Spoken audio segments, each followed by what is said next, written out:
Hi, my name is Rachael Wood. I'm a CATS alumni. For those of you that I didn't go to CATS with and that don't know me, my dad was Bruce Wood, who recently passed away and was on the board, so you may know him. I started going to CATS when I was about 5 years old. I remember going to a show and thinking, oh my gosh, that's what I want to do.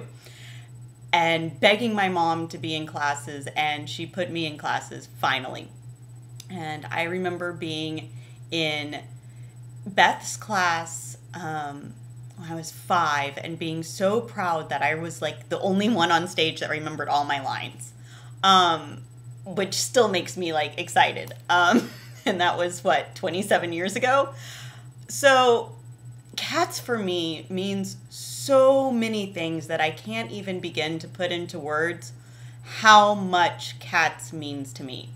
And when I was trying to think about all the things that CATS could mean and what I could say, the one thing that I kept coming back to was this show, The Legend of the Bluebonnets. And for those of you who were in the show with me or know what I'm talking about, you know why I keep coming back to this show. It embodies everything that I learned about CATS and that I learned from CATS. It embodies the fact that, you know what?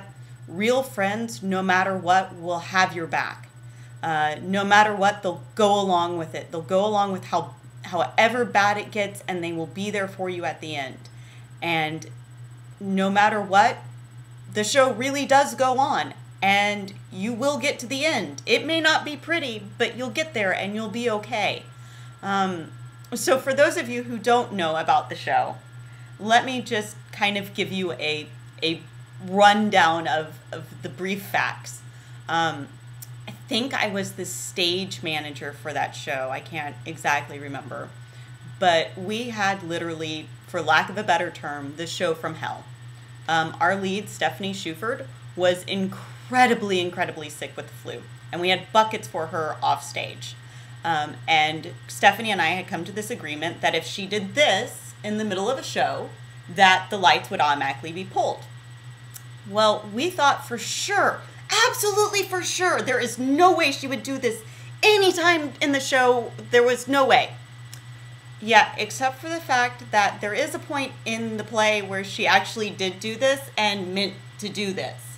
So that was a dilemma. And so I'm, trying to figure out, should we pull the lights? Should we not pull the lights? Oh my gosh. Turned out okay. The other part was, it was a musical. And of course, as many of you all know, the CATS sound system is not the best. So there was one point where Kevin Neese was working the sound, and we hear and no music. And it's silent. And one of the cast members, Mike Hart, starts to sing the song completely off key. Absolutely the most off key you could ever be. But everybody followed suit, and you know what? It turned out okay. But my favorite memory of this show is walking downstairs, I think sometime after intermission, and watching Kathy Ward laid out in Dance Studio 2, just going, please get me the vodka. Please get me the vodka. And I'm like, where's the vodka? And I vaguely remember somehow or another it coming to be that there is vodka in the costume shop. Now, I have yet to still find the vodka in the costume shop. If I could find the vodka in the costume shop, that would be really cool. But anyways, so I digress. My one last memory of that show is we had an amazing experience where before the show, we as a cast wanted to come together and bond, and we did kind of a powwow thing in Dance Studio 1. And we all had to come up with nicknames for each other. And Mike Hart nicknamed me Snorts a lot because of my laugh. And for those of you who know me, you know why.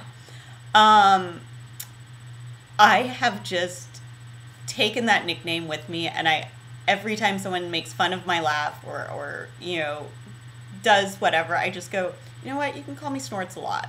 it's stuck with me and I love it. And for all of you who don't know me, there's my snort. Thanks.